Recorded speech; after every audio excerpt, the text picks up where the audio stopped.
let's start. Let's start because I want to hear all this. So Okay. I'm gonna start where we start everyone. Where were you born and raised?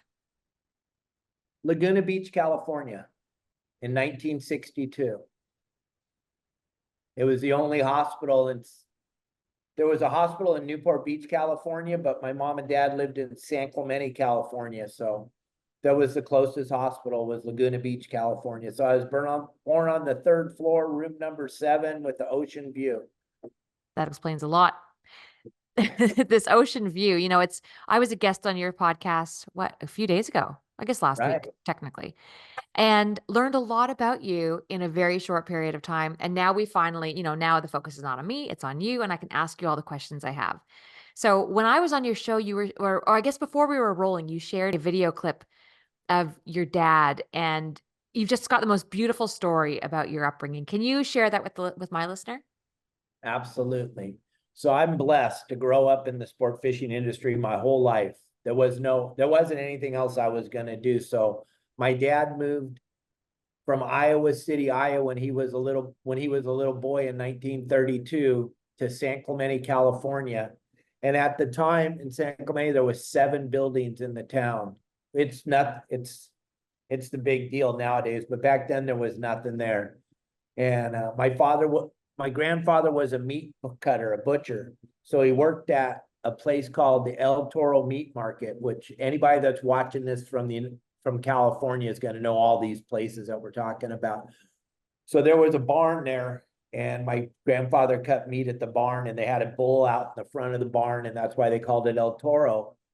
And then we lived in San Clemente. My dad lived in San Clemente, and in 1945, my father and his buddies found out that you could ride your bikes down to the San Clemente pier and meet the fishing boats when they came in, and they would pay you. They called it 2 bits back then. We call it a quarter now, but my dad would tell us, I got 2 bits to drag the people's fish off the pier with my wagon in 1945. And then in 1947, they saw him down there my dad figured it out. He would ride his bike down to the end of the pier and do 2 wagon loads so he could get 2 quarters a day. He had it all figured out. He was a businessman at a very young age. And then in 47, one of the captains saw him and said, "Hey, kid, do you want to go fishing tomorrow?" And my dad didn't know anything about fishing, didn't want to fit. All he wanted was those quarters. And they said, "Listen, if you come out on the boat, go fishing with us and help us clean the boat when we get in, we'll give you a hamburger and a soda and a candy bar." And my dad and I could still cart the fish off the pier at the end. And they said, "Absolutely, son, you can do whatever you want." He didn't know you couldn't do anything. You're locked on as like jail on the boat.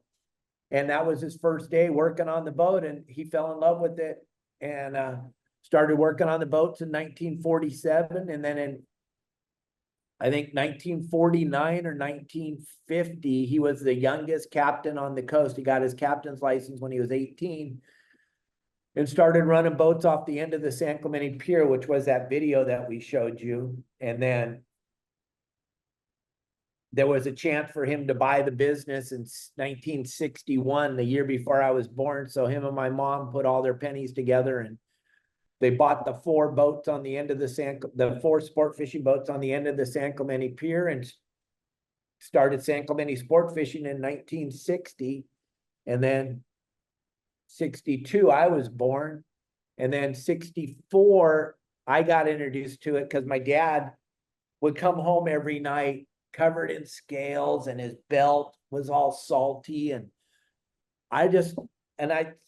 it's hard to imagine, April, but I can remember today, every time I put a belt on, I remember my dad's belt and me as your little kid teething with the belt because it was salty and it was leather.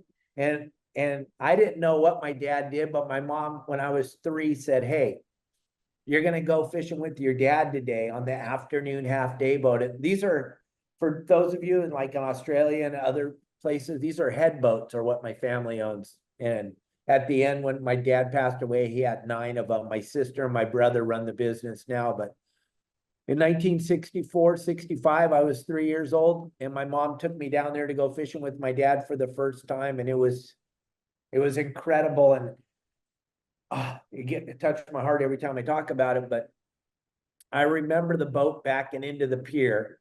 You couldn't do any of this stuff nowadays with insurance and liability and all that, but the boat would back into the pier and the boat would go up and down with the waves. And then they'd throw 3 or 4 people on the boat as it went by, and then it would go by again. You throw 3 or 4 more people on. But as the boat would come up, I was sitting on the railing of the pier. My dad was in the window of the boat, and it would come up and he'd go, "Hi, David." And then he'd disappear. And you're a little kid, you don't really know. And then all that happened, and then I got to go fishing with my dad, and all that started then. And I fell in the bait tank, and then all the guys that worked for my dad became my babysitters. And as I got older and got established in the industry, I would think about how those poor guys that had to work so hard, they would have to start their day off picking up the snot-nosed owner's kid at his house, and they picked me up at 4:30 in the morning to go fishing with them, and that's how they started their day. And I'll tell you what, as a little kid, when you wake up in the morning and you see the sun and you're in your house and you're a fisherman, you start crying because they Why? didn't pick me up, or my dad didn't wake me up that day, and it would just devastate me as a little kid. I talk that story to my kids all the time, how my whole life I woke up before the sun, always. So that you didn't And miss your dad going out the door?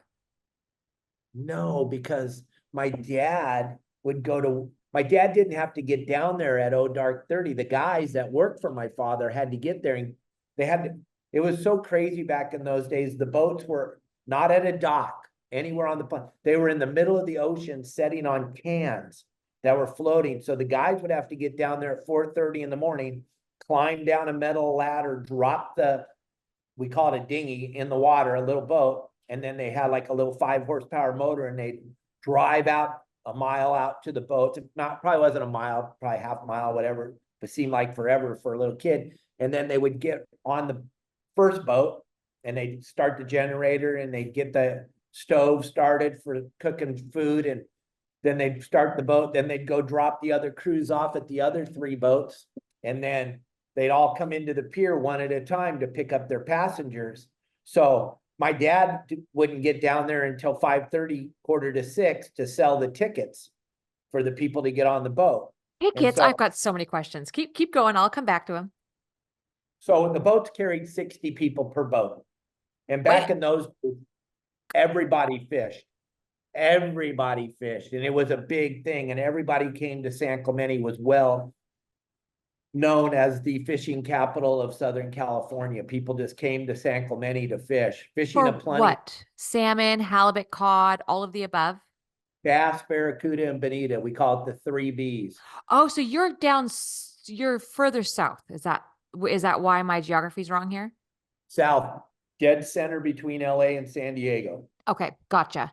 Wow. Okay. And then just for people listening, because I know when you say sport fishing, I always see in my mind a person in a chair trolling for marlin. But you're talking about one of the charters where you've got a ton of people on the boat and everyone's jigging down at the bottom together, right? Live bait. Otherwise known as a shit show. Yeah? Is that what are we on the Oh, same page? it's crazy. It's about as big a shit show as you could possibly imagine. Beer cans flying, little kids screaming, bathroom doors slamming. Oh my goodness. And no online booking, obviously. So tickets. No, nothing. This was back when there was not very many cell phones. There was, or not very No many cell phones, yeah. telephone booths. There was nothing. This is in the 60s, 70s. I started in 74 working on the boats for my dad. He started at 47, so it was perfect. No, I don't know how it ended up that way, but it was the exact reverse from when he started to when I started. He started in 47 and I started in 74. And but So we people carried 60 people. When I started running the boats in 1981, we carried 60 people, 3 trips a day. We left at 6:30 in the morning. We got back at 11:30 in the morning, loaded up another 60 people at noon, went back out until 5, and then got in and then loaded another 60 people up and went out from 5 to 9:30 Wait. every single day But so you had lineups of people on the dock? on the pier. I mean, on the pier. So how did you, that just sounds like a logistical and regulatory nightmare. So you got tickets, people come on, who's packing the fish for them? What were the limitations? Were there bag limits? Tell me all these things. I'm so fascinated right now. It's crazy story because this was before anybody knew that there should be any regulation. But just be perfectly honest, April, you cannot, this is a fantasy people don't understand. You can't affect the population of fish in the ocean with the fishing pole. This will not affect the population. I don't even care if you're as good a fisherman as you are. This will never affect the population. All right. Yeah. So let's be perfectly clear. These regulations and everything were all set up for control. That's all they're set up for. They're not set up to save the fish. They're set up to control you and me. So we don't think that we're in charge, but that's for longer on down the line. So back in those days, they actually approached this stuff with real science. So they had real biologists that would come out back when they used the money that they would get from the fishing licenses to put biologists out on commercial boats, fishing boats. And so size limits.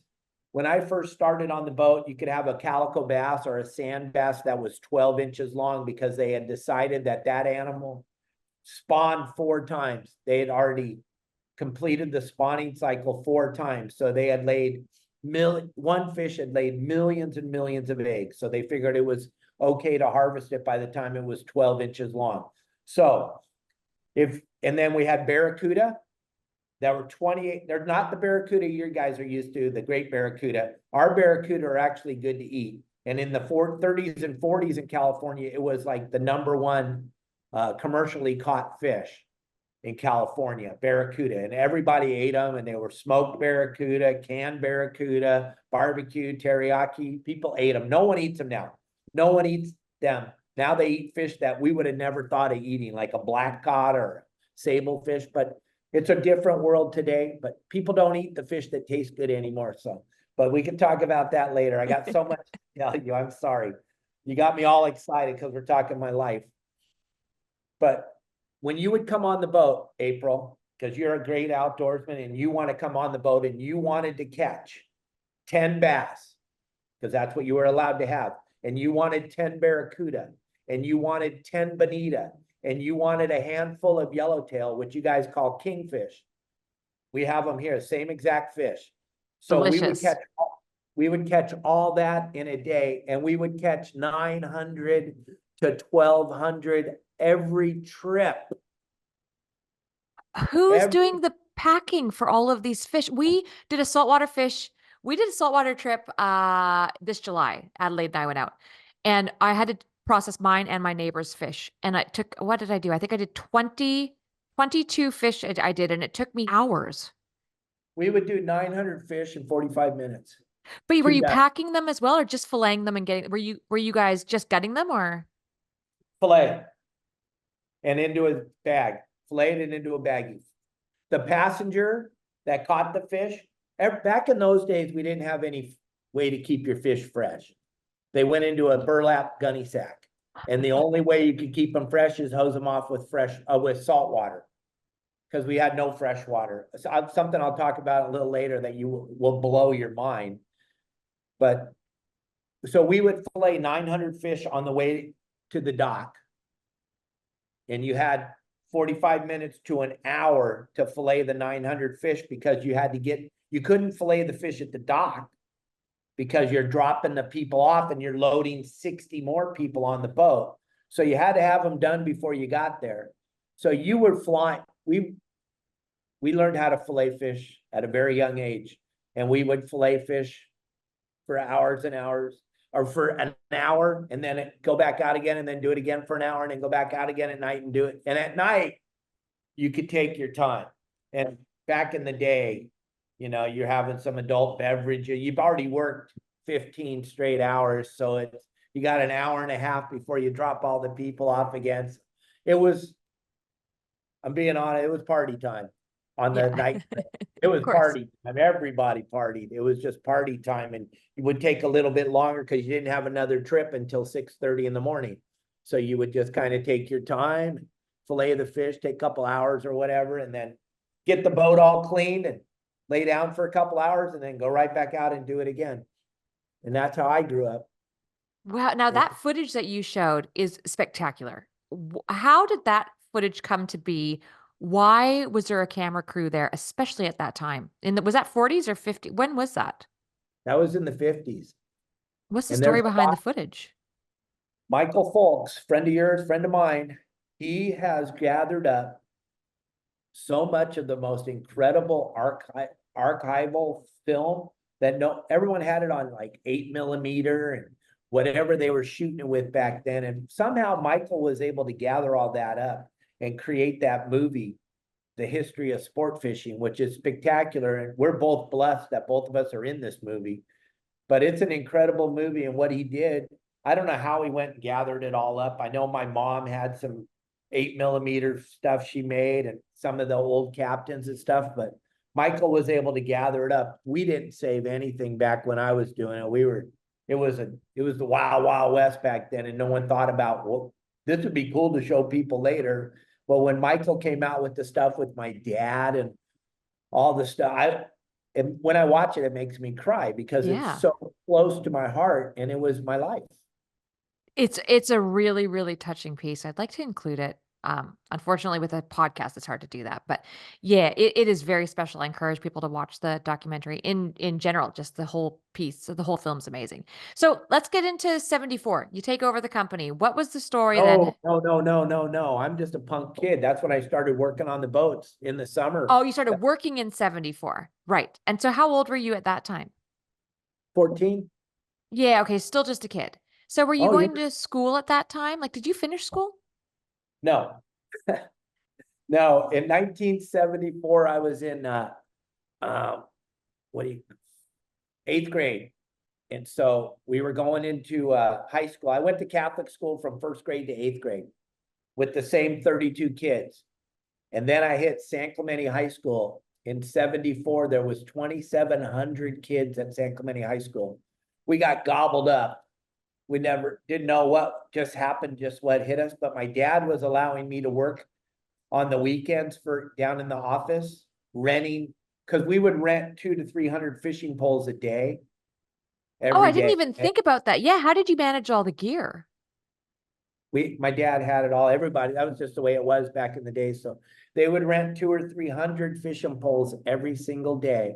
And so after school, we would go down there, me and my brother and some of my whoever we could gather up. And I think we were getting paid like $1.80. I know we weren't getting paid $2, but we were getting paid like $1.80 to come down and work in the afternoon for 3 or 4 hours and clean all the fishing poles and run all the line off of them. You run it all off on a machine and then you put it in gear and then you wind it back on the reel straight. And then at the end, you pop it off, you tie a hook on and you put a little sinker on and then you hang it in the rack and then you do the next one and you do that 200 or 300 times every afternoon. And I remember the first 74, one of the guys that was supposed to work on the boat didn't show up. And I was down there helping my dad sell tickets at 5:30 in the morning. And one of the deckhands didn't show up. And my dad's all, this is your big chance. And they pushed me out on the boat, 14 years old, didn't know from Shinola, didn't know nothing.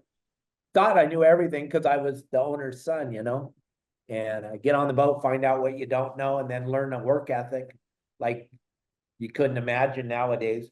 So that first day I worked on the boat, I think that was like a 13 or 14 hour day in the sun and just trying to just not get in the way and not get pulverized by the deckhands and the captain. People weren't kind in those days to teach people how to work. You just got yelled at. And then if you didn't want to get yelled at anymore, you stopped doing dumb stuff and then you didn't get yelled at anymore. And I grew up old school. I'm still that guy. If a kid come to work for me on the boat, Luckily, I haven't had to do it for 3 years. I'm pretty much retired. I'm a content creator now, and I own a website that teaches people how to fish. But 3 years ago, I was still working 18 hours a day, 6, 7 days a week, because I'm a fisherman. And to be perfectly honest, there's really no money in the industry. You just kind of do it because you love it. You're a guide. You're at the mercy of those people at the end of the day, whatever they're going to tip you. That's kind of where we're hoping we can be the best human being we can be for that 4 or 5 or 6 hours we're with those people. And hopefully they give us some of that green stuff that's in their pocket. That's what we're hoping for. But I just started working on the boats, and after that first day, it was over. I started working on the boats. I didn't want to work in the office anymore. I didn't want to clean fishing poles. I didn't want to run rods. I just wanted to work on the boats. And when I was 15, I was kicked out of school. I wasn't allowed to go to school in California anymore. So my dad punished me by making me work on the boats full time. And that's all I did my whole life. How did Got your my, mom how'd your mom feel about this? she thought it was great. Cause look at my dad had provided everything for her as a fisherman. So, you know, David's going to be a fisherman. That's what he's going to do. He's going to work on the boats. He's going to do what he's going to do. I'm not going to school either way, whether I got kicked out or, because there's nothing at school for me. There was nothing there that was going to teach me nothing about what I wanted to know. I wasn't going to learn how to talk to people, and I wasn't going to learn how to fish, and I wasn't going to learn how to drive the boat, and I wasn't going to learn how to fix the boat, and I wasn't going to learn how to do all the other stuff that comes with being the captain, except for being there. So every day when I wasn't there, all I wanted to do was be there. Yeah, that's fair. And it obviously stuck because you eventually, I mean, like you said, you're what, in your 60s now, and you just are slowing down as of 3 years ago. So when did you officially take over and your dad took a step back? I didn't. The funny thing is my father and I worked together until 1989. Okay, you worked together till 89. Yep. And then I don't know if you ever worked for your parents at all, Mm, but mm, mm, it's mm. a gnarly thing, and I'm the oldest, so we fought like cats and dogs most of the time because we were the same human being. We both are the same person. So he's a very, very stubborn, hard-headed man, hard worker, doesn't take crap from anybody. And I kind of just followed in his footsteps. So him and I fought like hell. And then in 1990, we parted way, and I went to work for another company. And Also, you I didn't immediately start your own company. You did go and work for somebody else for a bit. worked for a lot of other people. I Okay. I went into I went to the sport boat industry up in Newport and worked on ran a couple boats up there as a captain for a couple years. And then in 1989, I got sober. I've been sober for 35 years. So in 89, Congratulations. thank you. It's a pretty cool deal for me to sit here and talk to you. I should be dead right now. But in 1989, I got sober, and then that's when my father and I really started not getting along because I was sober, and I thought things needed to be this way, and he's going to do what he's going to do, and it's not going to matter what I think. So in 90, we left the industry, him, and then in 91, I met my wife. In 92, I had my first child, and I made a conscious decision at that time that I'm not going to fish anymore. What do you mean? I left the industry completely, 100%, because I didn't want to not be there for my kids. Yeah, I Because understand. I'm not trying to prop myself up or nothing, but I wanted to be a good dad. Yeah, And great. my dad was never there. My dad never saw me play a game. My dad never went to one of my practices. He worked his ass off. Don't get me wrong. He's a legend in the industry, and he did a phenomenal job at doing what he did, but he missed the father-son thing. And it matters still right now to this second. I'm 63 years old. It still hurts if I feel it inside. So I had to step back. Thank God I was sober for 3 years. And I was like, I'm not going to do this to my boys, because I wanted to have another kid, but I had one, and I was like, I'm not going to do this. So I stepped away, and I went into the weirdest industry in the world. I went into the trade show industry. The trade show industry. working Okay, in do convention tell. working in convention centers. I was lucky that I had a couple of passengers that fished with me all. I had regulars. I carried 60 people every day, and wherever I went, I had a following. People liked to fish with me because I was good at what I did. And so one of the guys said, "You should come try this trade show thing. It's called decorating in California. And you go to the Anaheim Convention Center or the LA Convention Center or San Diego, and you set up a trade show like the car show or the boat show or the sink show or the computer show or the cell phone show, whatever trade show.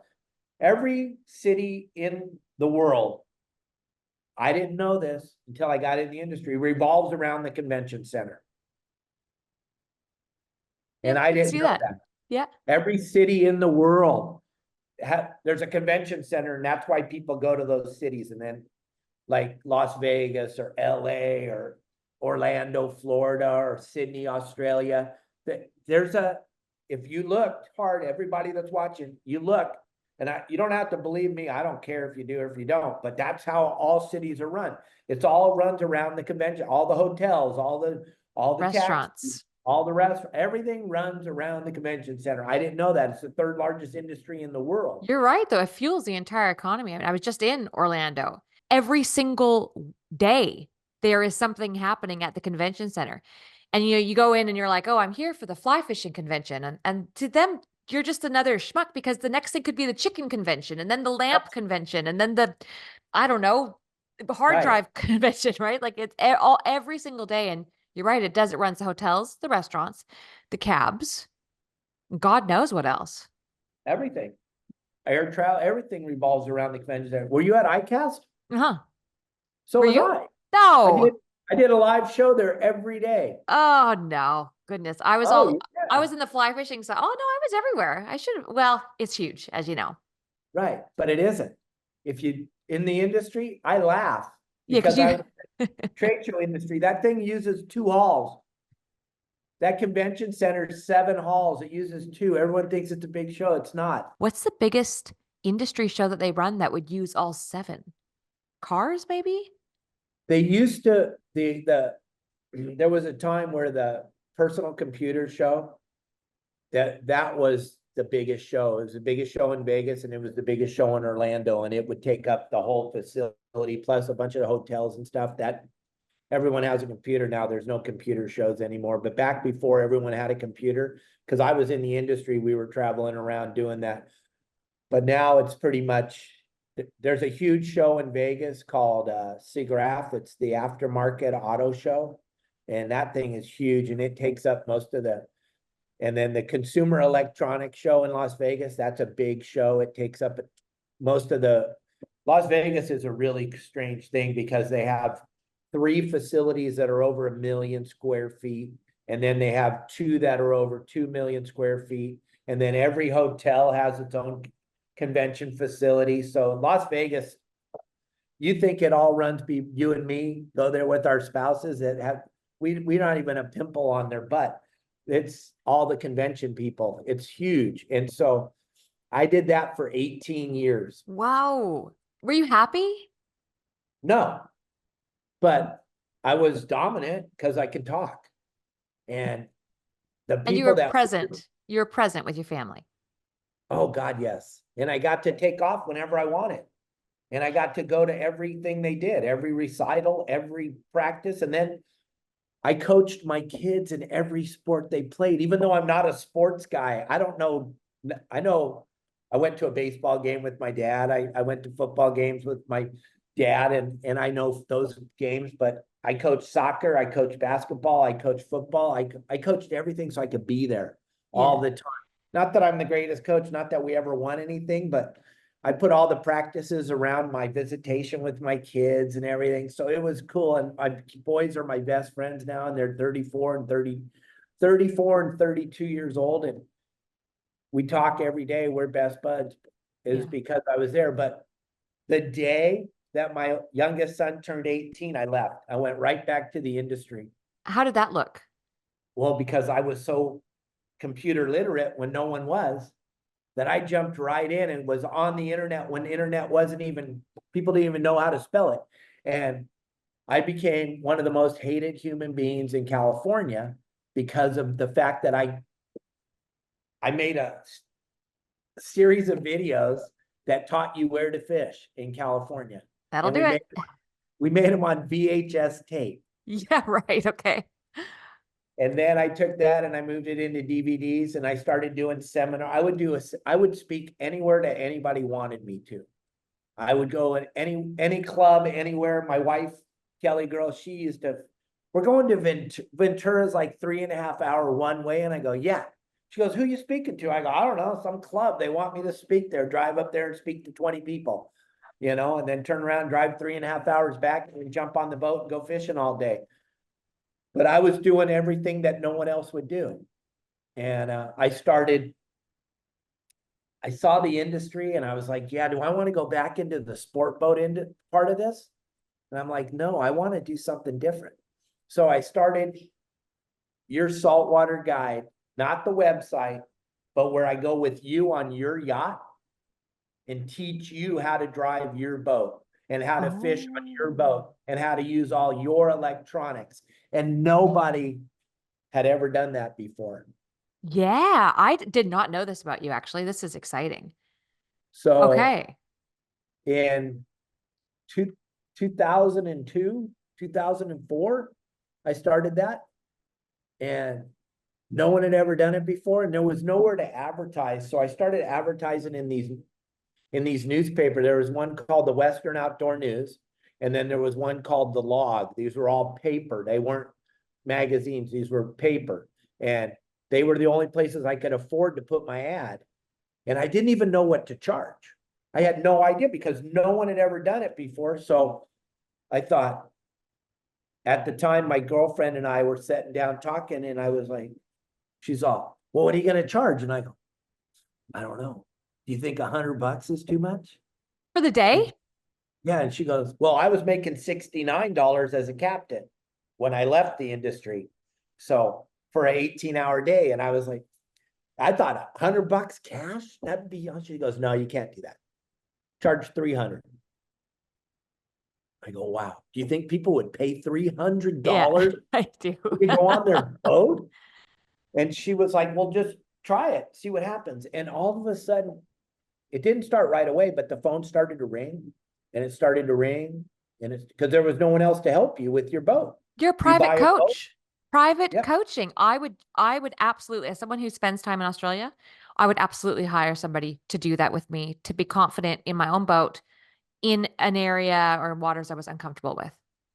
It was pretty amazing because I didn't know, I knew my harbor that I had fished out of, Newport and Dana Point, my whole life. But then I was going to Ventura and Santa Barbara and then San Diego and then Oxnard and then back down to San Diego. Every day I was in a different harbor. But it was so weird because my girlfriend at the time goes, you're not charging enough. Yeah, you have to raise your prices. I go, what do you mean? She goes, every single phone call I listen to you talk to the people, no one says no.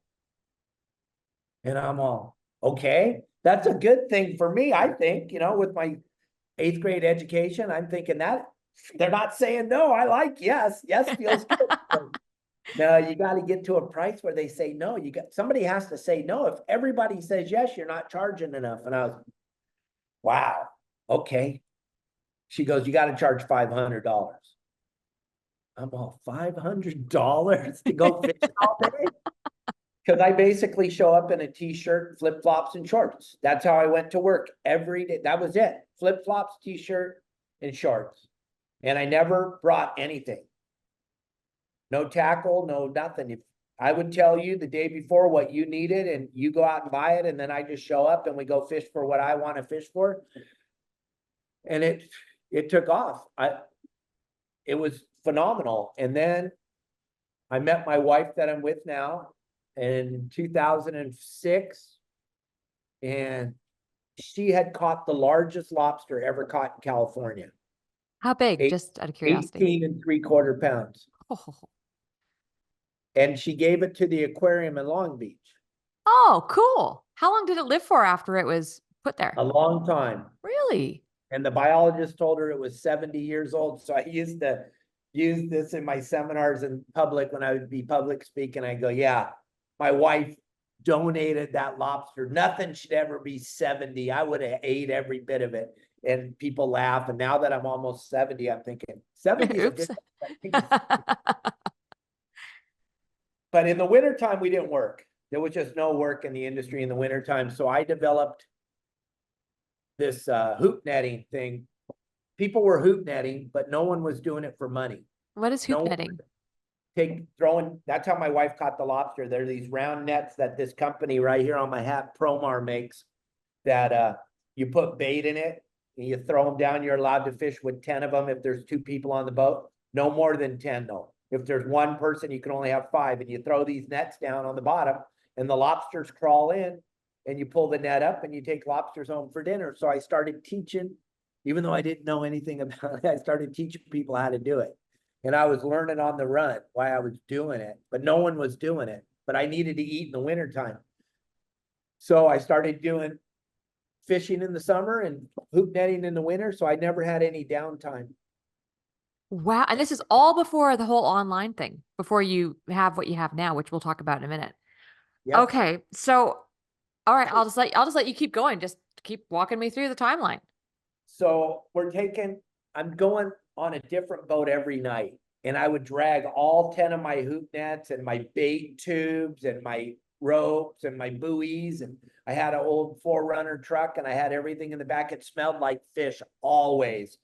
And I would get all the bait and everything. And I'd show up to you and your husband's boat at about 4 o'clock in the afternoon. And I'd jump on the boat and I'd be talking to you as I'm rigging everything, getting it all rigged up and putting bait in it. And then you or your husband's driving the boat out and we're going out to go catch lobsters. And then by the time we get to where we're going, I had the nets ready and I tell you where to go, and then I throw them all in the water. Then we sit back and eat dinner together. I never met you before in my life, but we're having dinner together, kicking back on the boat. Then we go and we pull them up and you get some lobsters. We do that for 3 or 4 hours. You get to take your lobsters home and I unrig everything and throw it in the back of my truck and then go home and I would get a cup of coffee. It'd be like 1 o'clock in the morning and have a cup of coffee. I'd drive home. My wife would be at home. I'd have me or 1 or 2 lobsters. I'd throw them in the pot of boiling hot water. Kelly girl's right here. So she's like nodding her head and I would throw them in the pot of hot boiling, because I tell her, turn the pot on every night.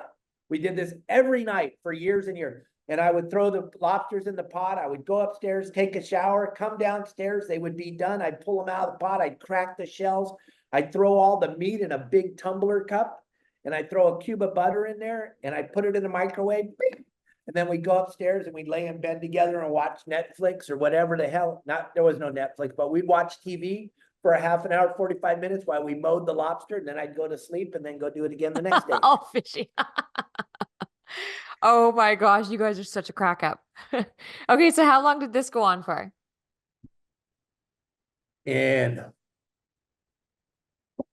2011, 2012, these guys that I took lobster fishing and fish fishing a lot decided they wanted a big boat. So they bought a 65-foot Hatteras down here where I live in Cabo San Lucas. And I knew this they, was coming. I was wondering how long it was going to take for this to happen. they asked me to fly down and look at the boat and see what I thought. So we all jumped on an airplane. We flew down here. We looked at the boat and the guy wanted like 350 grand and the boat was worth like 180. So they offered him 200. He took it. And then I was on that boat bye, honey. I was on that boat for 9 years. They hired me full time. And so I had to Yep. leave everything. I I had to figured leave because this is a real thing for people listening. There are actually quite a few people who've got big boats or big yachts and they hire captains who come in and that is their full-time job. They basically run that boat, drive them and their family everywhere and that's it's a good gig too. Oh, if you don't want to be at home, if you don't like being around your family, it's a phenomenal job. I'm not taking anything away from these billionaires and millionaires, but we're just hired help. And they Absolutely. Oh yeah. throw you away like you're a paper towel. They have no problem with that. When they're done with you, they're done, and then you're on your own. It's But a young man's job. Everyone I've known who's done it has been a younger person. So I'm Well, curious to hear how you kind of navigate this at that age. unfortunately, there's a bunch of me. There's a bunch of guys my age. We all grew up together. We don't know anything else. That's it. We just do it till we die because there's no pension. There's nothing. Very few boats. Nowadays, there's more of this healthcare and a pension and stuff, but there was none of that. And there was none of that till maybe 5 or 6 years ago. And it was, you got paid a year. This is what the salary was. And I skipped over a lot of stuff because my life, we could talk about my life for 100 years.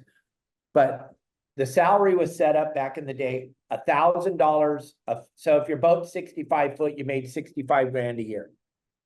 If your boat's 80 foot, you made 80 grand a year. If it's 100 foot, you made 100 grand a year. Now it's 2,000. Now it's 2,000. So you make 120. And then we all ask for benefits now because none of us are young. We get, some of us get it, some of us don't. Some of us will never get it. And then, so I worked for those guys for 9 years. And then I had so many clients that would call me all the time and I couldn't take them out on their boats or anything. And so me and my nephew were like, I gotta help these people. So we started Your Saltwater Guide.com, which is a informational based fishing website that you got to pay to be a part of. And I didn't know what to charge then either. And I undercharged. And one of my marketing buddies told me, charge $4.99. And I go, $4.99 for my info? And he goes, well, listen, Dave, if you charge $4.99, no one's going to cancel. They're not even going to notice. $4.99. And I got 4.99ers that have been with me for 7 years. A month, right? Yeah. Yeah, I've got that. When I launched Anchored, it was $4.99. It's our founding members rate. And but I'll tell you, I love those. The 4.99ers, they're my favorite because they were there at the beginning. But you're right, it's a perfect price point. It's great. And I told them all, I will never raise your price. No matter what. And we went from $4.99. Once you're in, you're in. Yep. $4.99 to $9.99. And now with the world the way it is, it's $29.99. And the reason being is because there's other guys doing it now that aren't me. And I know my info is better than theirs, so I got to charge more than them. I have to. Because there's a bunch of copycatters now trying to do, but they don't have what we have. I have 500 plus how-to videos that I made every one of them. And then every Thursdays are my busiest day because Thursday I put out 18 video. I send 18 videos to my producer on Thursday for my social media. We put out 3 brand new videos every single day on social media. Every single day. And we put out a picture here's their social media. Because once they told me, April, I've worked my whole life and I worked my butt off and I know how to work. So once they told me there was money on the other side of this social media thing, the more content you pump out, the more money you can make. Get out of my way. The devil works hard. Chris Jenner works hard, but Dave Hansen works harder. Damn it. Oh, God. I can make a video about this plug. 1 minute video. All my videos are a minute long. Yeah. So let's do little 1 minute videos. And I put those, so I put out 18 of those every Thursday. And then every Thursday afternoon at 4:30, we put out a very detailed game plan from Channel Islands down to the Mexican border. And we cover all the island change. We have 11 islands here. So we cover all the islands. We break it down to the island. This is a game plan for Catalina. This is a game plan for Santa Barbara. This is a game plan for San Diego. It's a game plan for the Coronados. It's a game plan for the Channel Islands. Then we do the coast. There's a game plan for Santa Monica Bay. There's a game plan for San Clemente. There's a game plan for San Diego. There's a game plan for LA. And then we have an offshore game plans, and we put them out on Thursdays so that the people know where to fish. Does it get too busy though, Dave? Where do you draw the line of spot burning and being that guy? What do you mean? Well, I'm sorry. Does it bring too many people out? Is it making it too easy? And I know that you have got a very strong viewpoint on getting more people out there, but does it make it too accessible? Is there such thing? No, because we're not even touching the surface. I only got 4,000 members. Gotcha. And Oh, it, so this is behind your paywall. This is private. Yeah. Okay. I got it. I got it. I understand. and they sold over 1.5 million saltwater fishing licenses this year. So I'm not even touching anybody. I'm really not touching anybody. The thing about what we do, people can't even believe that it's available. So most people don't even believe that that's what you're going to get. So they're not even coming anyway. And I don't know. Yeah. It's work. I understand that now. I thought that you were talking Oh publicly. no, I'm not giving it for free. No, no, no, Yeah. no. And the thing about members, what's so wonderful about membership platforms is that it's community. I know, like, it's just, it comes with, yes, there are perks and benefits to being part of a membership platform, but the community is so important, not to be underestimated or underestimated. So Well, I do a live podcast 6 days a week. I know it was fun. Thank you. And my members watch it religiously every day at lunchtime because I do it at 12 o'clock Pacific Standard Time.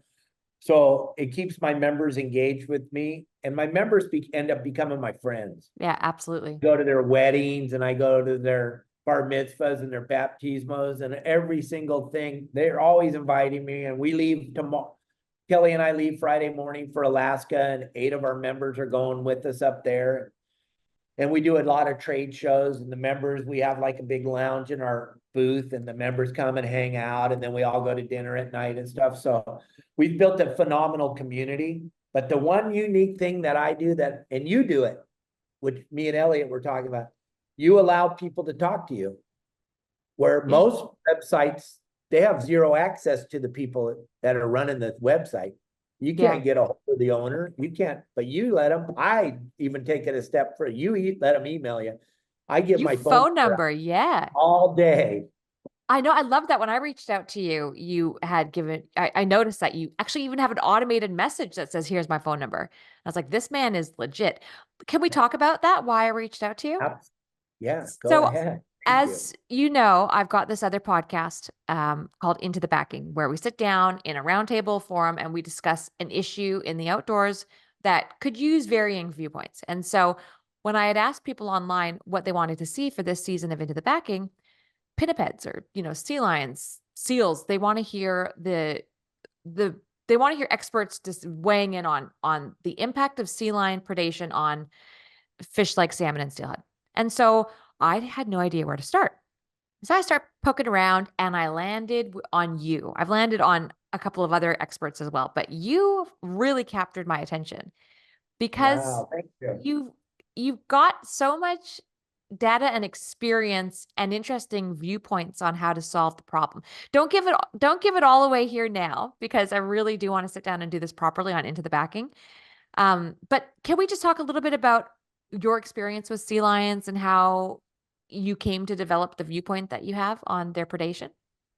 Absolutely. So when I was a kid, it was Wild Wild West. And I know you can't do what we did back in those days, but sea lions were hunted almost to extinction in the 40s and 50s by Ralston Purina and Company. They were used exclusively for dog food.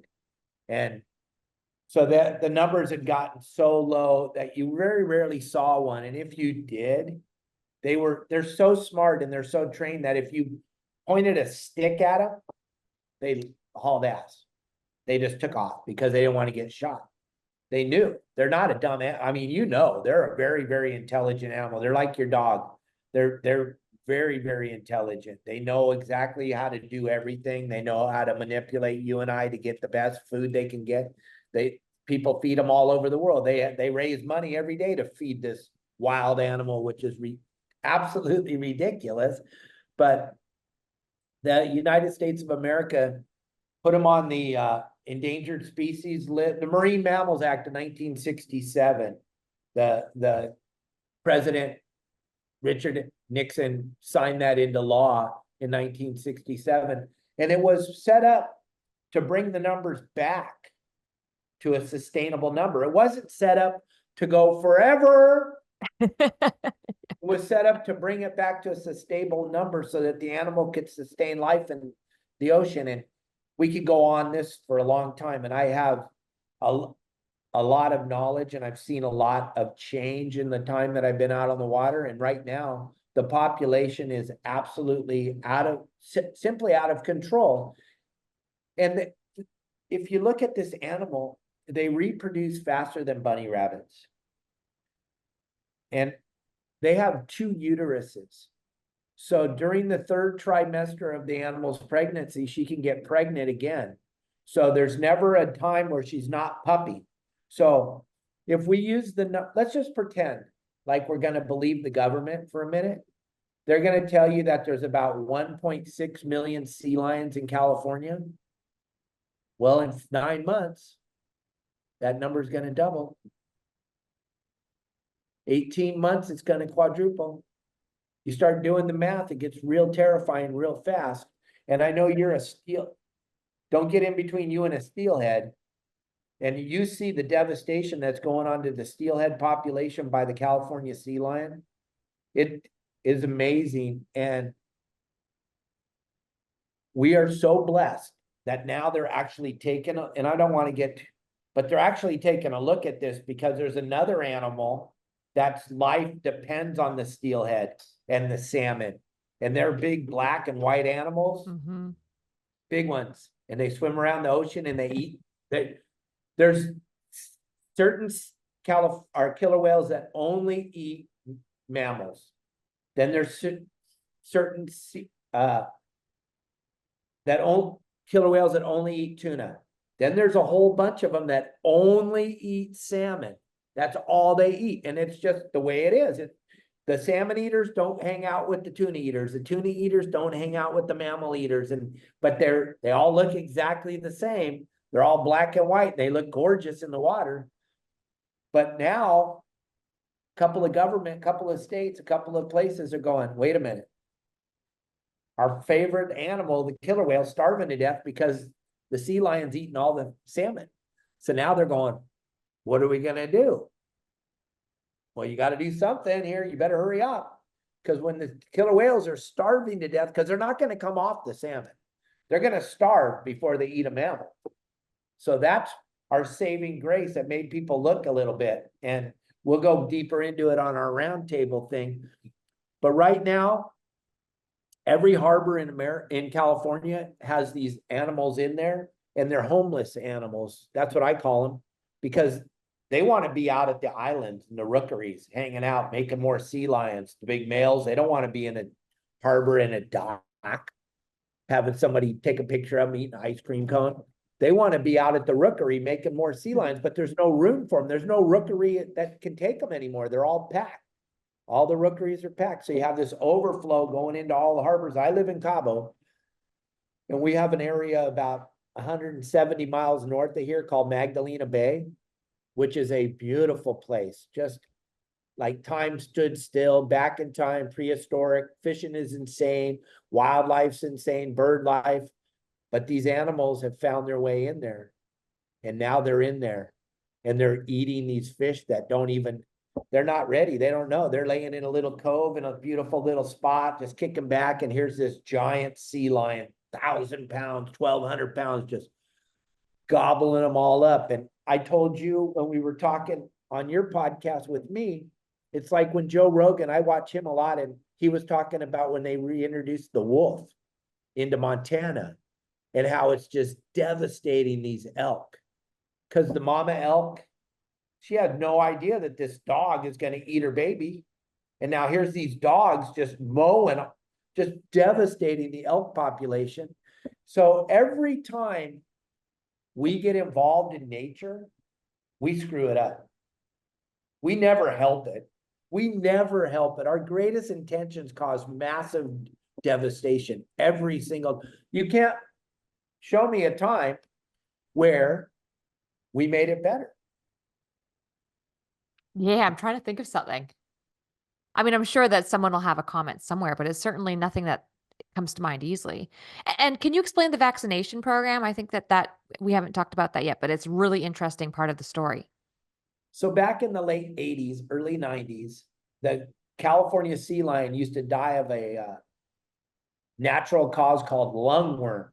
This is how nature took care of the population. And so the lungworm would come, and the lungworm would basically make it so they couldn't breathe. And they would hack, and then they couldn't breathe, and then they'd die of suffocation. And this was nature taking care of nature, right? Well, we said, no way. You can't do that. We got to vaccinate this animal. So we started taking these wild animals and we started vaccinating them in the late 80s, early 90s. And then if you look, and you guys, everybody that's watching this, everything's available nowadays. Just Google it. If you don't believe me, Google it. When we started vaccinating these animals, we changed everything about them. Before we started vaccinating, the animal lived for 20 years. That was their lifespan. They lived to be 400 to 600 pounds, the males, and the females weighed about 180 to 300 pounds. Now, the females weigh 400 to 600 pounds, and the males weigh 1,000 to 1,200 pounds. And you have no die-off of the species in any way, shape, or form. I can take you to Dana Point Harbor. I can show you some male sea lions in the harbor that don't even have any teeth anymore. So they live longer. They live to be bigger, which means they eat more, and they're smarter, so they're more efficient. Yeah, and then if you cared about them, you'd be so pissed that we're doing this to this poor animal. These animals in these harbors, these giant males, they're humongous. They have no teeth because their teeth weren't supposed to last 50 years. Their teeth were supposed to last 20 years. Yeah, they're bigger, they're stronger, but they're still a sea lion, so they have no teeth. And then we still won't let them die. So now we trap these animals they have no teeth, right? That's God, don't Starving to want to use death. that word, but that's nature trying to help. And we say, no. So we take them and we get people to donate money to feed them. You had a really unique idea as far as how to solve the problem. And obviously, it will be countered when we do this on Into the Backing. Someone will counter you, but can you share with Anchored listeners what your solution is? Well, here's the deal. The state of California spends literally billions of dollars dealing with this wild animal every year. All right, billions. The devastation that occurs in the harbors up and down the California coast, the devastation of all the docks, the devastation of the salmon population. They set on all the rungs of all the ladders. So this is a humongous problem, gang. It's like mind-numbing how big it is. But we were hit with this opposition like 15 years ago when I first brought this up. They said, do you know how much that would cost? And I was all, no, I didn't think of that. Now that cost has to far out succeed the cost of replacement of docks and personal property and the fish. Spade and neuter them like we do our dogs and our cats. I'm not telling you to kill them. I'm not telling you to kill them. I know that's a hot subject and that'll never happen. No one's ever going to agree on extermination of the problem. But if we're going to trap these animals to take them to these centers like Friends of the Sea Lions you were talking about before we release them back to nature, spade and neuter them. The money's there, I promise you. That's not an excuse anymore. That was the excuse 15 years ago, but it's not the excuse now. It's not going to affect the population. We're never going to spade and neuter them all. They reproduce every 9 months. There's nothing you can do to slow it down. So you're not hurting them because there's so many fresh, clean animals that aren't homeless in the harbors and aren't causing all this devastation. I don't care about those animals. Those are great animals. I love them. I love showing them to my friends when they come to town. I love all that. But the animals in the harbor, something needs to be done. And it's time to spade and neuter them. That's the answer. That's the only answer that can be presented to the humans on our planet. Because we have no problem doing it. I have 3 cats in my backyard right here that live in my backyard. I'm looking at them right now. But every one of them the 2 girls are spayed and neutered, and the boy, they're all done. They have a little clip on their ear, tells me that they're mine, and they've all been fixed, and they're not having any more babies. If I let them have babies, my backyard, I'd have cats all the way to the roof. That's what's happening with the sea lions. So why can't that be an acceptable solution? I think it's a really interesting stance. I genuinely love hearing everyone's opinion. So I'm very excited to sit and hear what everyone has to say. I spoke to a friend earlier today about something totally different, but he had mentioned Ballard locks. Ballard locks in And Seattle, Washington. yeah, he was saying that there's almost this funnel or this area, this real pinch point where salmon and steelhead go through, and the sea lions are not stupid and they're just sitting there waiting and devastating populations. So I didn't know if you'd heard about that before. Oh yeah, and there's a super famous sea lion. His name's Herschel, Oh, is that where and Herschel is? Herschel got to get a ride on a boat Yes, this. all Can the you way. share this? Yes. Herschel got to get a ride on. They had to get Herschel's 1,000 pound, or he's a stellar sea lion, and he's probably 12 or 1,500 pound, massive animal. Eats probably 30 salmon a day, every single day. Our steelhead, every single day. So they said we can't do this anymore. So they trapped Herschel, and they put him on the back of this. Um, uh, oh my God, the boat is one of those boats that services the oil platforms, a crew boat. They put him on the back of the crew boat in a cage. Everybody got to watch Herschel leave. They took him to the Farallon Islands off of San Francisco. They took him from Seattle to San Francisco. They said, here you go, Herschel. They dropped him off. And they turned around on the boat and drove all the way back to Ballard. And by the time they got there, Herschel was there waiting for him. They are relentless. He's like, are you kidding me, folks? But something you brought up that we haven't even covered. Back when I was a kid, we used to have a show called The Undersea World of Jacques Cousteau. And it was a phenomenal show. But Jacques showed us how they built the fish, because hydroelectric dams were super important in the 70s and 80s. It was like the way we were going to solve the energy problem. And it's a great way to solve it. Don't get me wrong. We lost track of that. Now we're building stuff that doesn't work because somebody thought it was a good idea, but that's for a different show. But these hydroelectric dams, Jacques Cousteau and everybody said, well, wait a minute. Now you just blocked off the salmon. They can't get to their breeding grounds. So Jacques and all of his friends built these fish ladders, which the salmon use. And they climb the fish ladder and then they swim up the rest of the river and they go to the next dam. And then well, that doesn't happen anymore. Not because the ladder's not there, but because every rung, if say there's 20 rungs on the ladder, there's 20 sea lions. The lower ones, there's 2 or 3 in the lower one, then the next one's 2 or 3, and then the next one's 2, and the next one's 2, and the next one's 2, and then the top ones are 1 or 2 animals, which are the younger animals. They all get pushed up the ladder. So when the salmon gang, I'm not lying. When the salmon comes, now this salmon swam his whole world. He's coming to lay their eggs. That's all they're coming for, is to lay their eggs and fertilize them, and then they're done. They get to the ladder. They jump in the ladder. Boom! Herschel and his friends grab this salmon. Now they don't eat them because they know they don't have to eat them. What they do is they rip the belly out and they eat the smelt or they eat the eggs, and then they do it, and you can see it. It's happening every day. They fling that salmon onto the bank and it sits there and rots. And then another salmon jumps in there and they grab it they don't eat the head. They don't eat the tail. They don't eat the bones. That hurts their throat.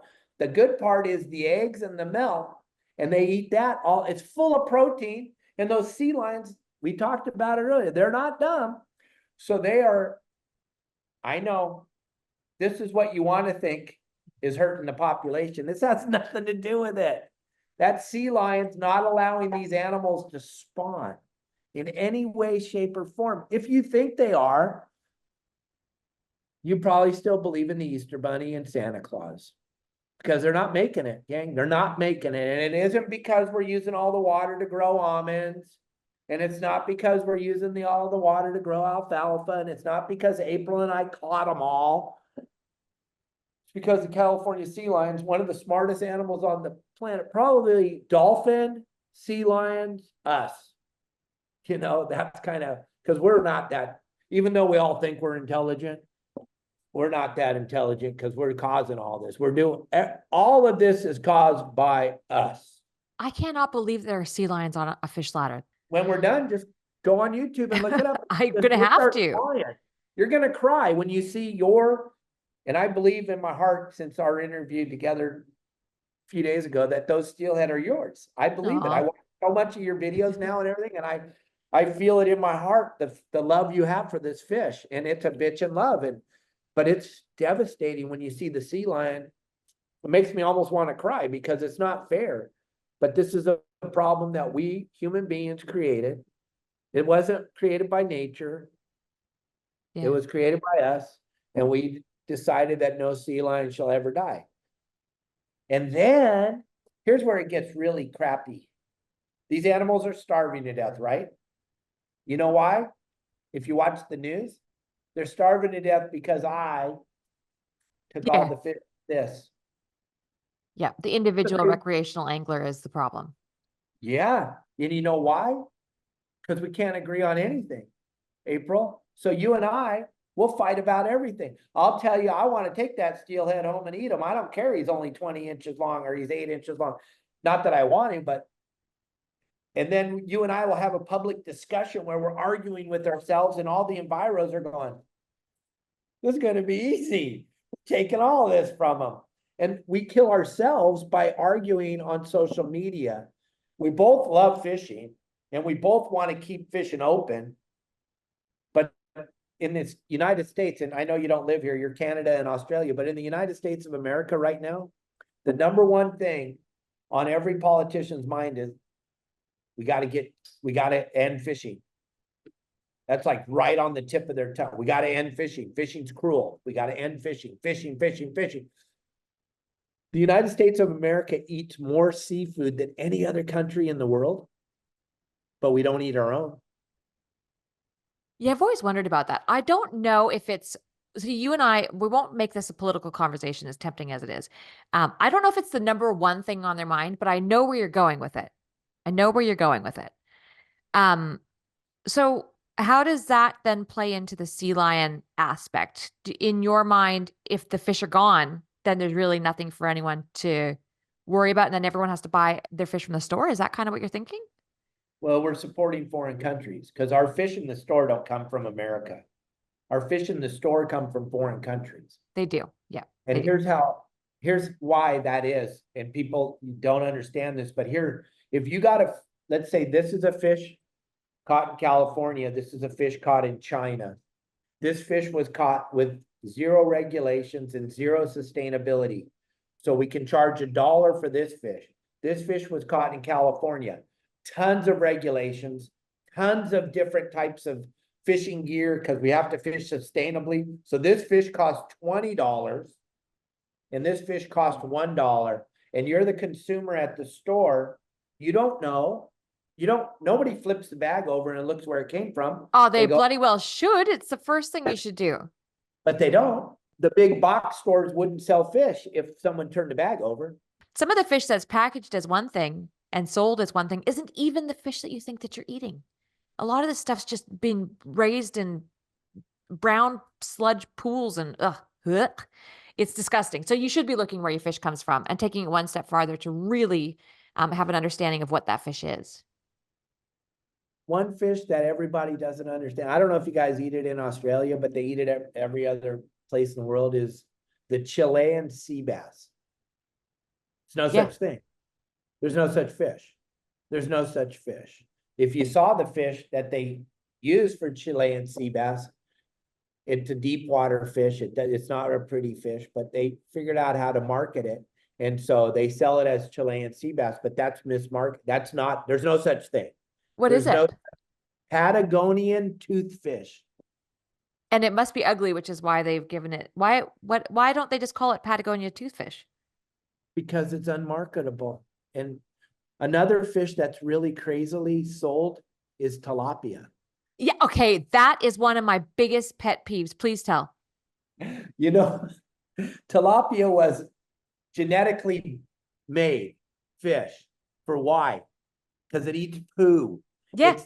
They put it in all sewers in the world. Every sewer has tilapia in there because tilapia eats the solid waste. That's what they were designed for. And then all of a sudden, in the middle of the 2000s, it hit the market like crazy. And when I first saw it, and people, it was on the menu in restaurants, and I was like waving my arms, and I was telling my friends, and they're, I love tilapia. I go, no, you Oh. don't. You don't have a clue. I mean, I can make this plug taste good with a lot of seasoning, and Yeah, I if was I gonna say if you braise it long enough or you marinate it. but if you're eating tilapia, gang, you're eating poo. Okay? It's disgusting. I know I've got friends who go around the world and help really small communities create some sort of sustainable fishery in their village in these big tanks. And they're just landlocked tanks full of tilapia. And the tilapia are sustainable because they they don't need oxygen really. They can live off of just about anything. And they basically just eat shit. Poo. Yeah, it's awful. Poo. Mike Rowe, I don't know if you ever watched Mike Rowe, Dirtiest Jobs.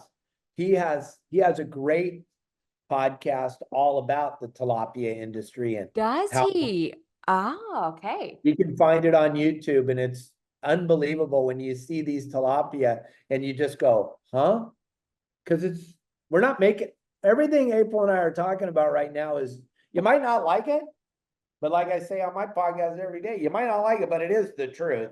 And you Yeah. can look it up, you can Google the heck out of it. And I know a lot of people nowadays, especially in America, hate truth. So that's going to piss a lot of people off, but we're just telling you the truth. It's called a Patagonian toothfish. They're not fished sustainably. They're fished in deep water, and they're use drag nets, and they're just, when you use a drag net, it just wipes out. Just like if you buy a fish sandwich at one of the fast food chains, Yeah. What's that's that? haddock. Yeah. And it's not Icelandic cod, and No. they're caught on these massive ships. Nobody does it better than the United States. Even though we like to point our fingers at other countries, we're the biggest, we're the best, and we have the biggest, best draggers. And we can drag that haddock in on one end, and it comes out in a little box on the other end, and there's zero waste. Have you ever seen imitation crab Well, meat? I was just going to say that's all haddock, isn't it? No, What is it? that's Pollock. It's pollock. no, it's What? all it's every, if you filleted fish before, all Uh-huh. the parts you don't use, the backbone, the spines, the fins, the eyeballs, the whatever it is, they pulverize it. There's no waste. They throw nothing over the side. And so if you watch that, and it's a YouTube special, you can see how imitation crab meat's made. It comes out in this giant white, it's the color of this white paste because they bleached the hell out of it. Okay. Oh, you had me when you're saying there's no waste. I'm going, all right, well, I like this. I like the idea of mushed up meat all put together, but not not bleached and dyed and then And then they packed with dye the ends preservatives. of it red. And if you ever take a piece of that out, you'll notice that it's not solid. String. it's like, it's like no, it's like paper. If you laid it out, you keep opening it up, it's layers and layers. It's just paper. And what they do is they roll it, and then they cut it, and then they put it in bags, and they send it out. Next time you guys are out there looking at this imitation crab meat, just look. I don't care what you eat. I eat it. I do. I eat it. I think it tastes good with a little soy sauce and some wasabi. I have it in my, when I go down to the sushi bar, I have a little imitation crab meat in my California roll. Absolutely. That's just what we grew up doing. But if you really examine it, there's it's got nothing to do with crab. Yeah, But yeah.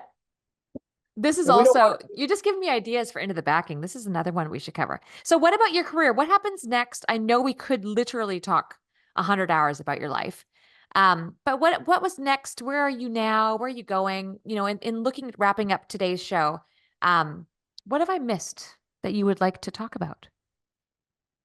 the whole social media, trying to keep fishing open in the United States so that our kids can experience what you and I experienced, which is something that I hold near and dear to my heart. I have grandchildren now, and I got to take my grandson fishing this year, which was magical for me. And all he wanted to do was catch a fish, and he caught like 40. He caught so many that he didn't want to fish anymore. He was tired. Oh, And I don't want to live on a planet where you can't do that. yeah. And I think My number one thing is I'm trying to give back as much as I possibly can. I'm trying to show up as much as I can to try to explain to people how fishing in the United States is hanging on by a piece of dental floss. And something that's coming down the pipe here in California is we have new MLPs, which are marine protected areas.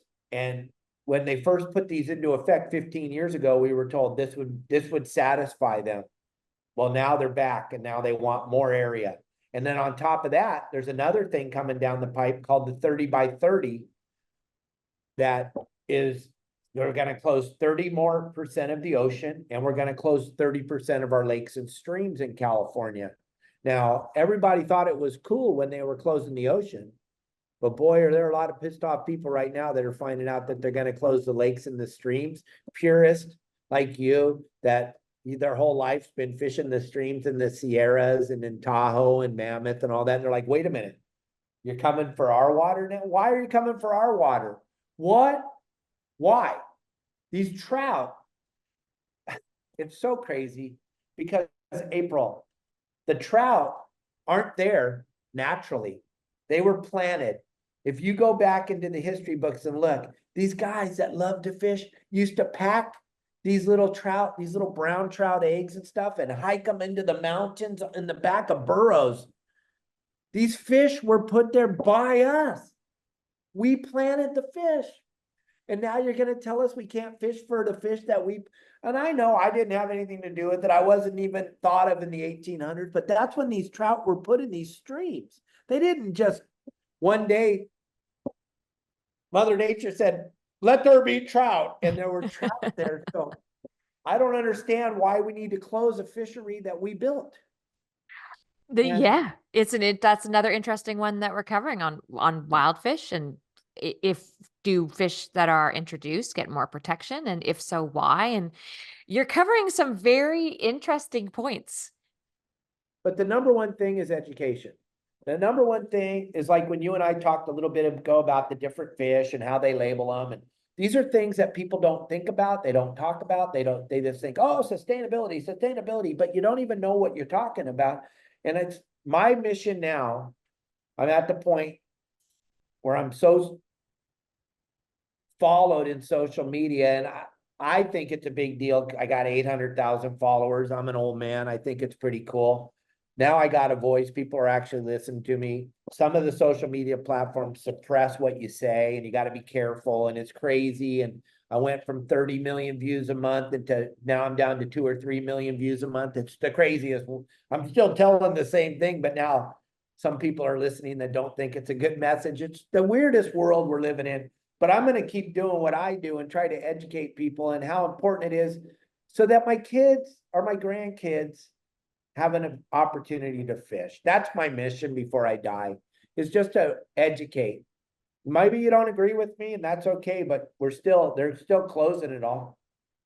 Yeah, and look, I know that to some people listening right now, there will be people rolling their eyes to some degree going, "Oh, he's one of those. He's one of those guys who's conspiracy theory this and gets his data off of whatever resource." I get it. But I will say, because I think I'm a pretty level-headed human, I'm big into investing and have been big into investing for decades now. And if you really want to believe just how much manipulation there is in government and down into the big players of the world, look into investing. Understand markets and money, and then tell me that you don't believe that there's manipulation. And I'll leave it at that. I'll leave it at that because money makes everything make sense. So watch this space. Will be very interesting to see where a lot of the things that you've broached here come up later. Is there anything that you would like to add or ask me before we wrap it up tonight?